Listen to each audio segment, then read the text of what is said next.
Des radars fixes, il y en a déjà à l'avenue Louise, mais ils n'étaient sans doute pas assez dissuasifs. Pour faire respecter la limitation de vitesse, la région et la ville ont décidé d'installer un radar tronçon sur cet axe.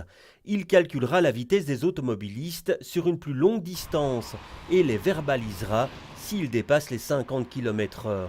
Une perspective qui ne les enchante pas.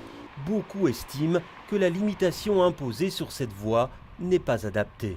Dans les tunnels, ouais, on pourrait passer à 60, je pense. Je trouve que 50, parfois, c'est difficile à respecter, surtout sur des avenues comme celle-là, avec des tunnels. Un radar tronçon, il y en a déjà un au boulevard Léopold III depuis octobre, et son efficacité a été démontrée. Avant son installation, plus de 12% des véhicules contrôlés étaient en excès de vitesse.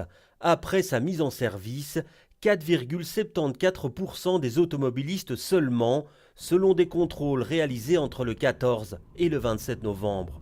En Flandre, il y en a déjà une soixantaine et c'est l'instrument le plus efficace pour forcer les automobilistes à lever le pied. Les radars tronçons sont vraiment efficaces en ce sens que non seulement le nombre d'infractions diminue, on parle d'une réduction de 70% par exemple sur le radar tronçon situé sur la E40, voire de 80% pour les infractions graves, mais en plus les conducteurs ralentissent déjà avant le début du radar tronçon et continuent de ralentir après parce qu'ils ne savent pas très bien où il commence, où il se termine.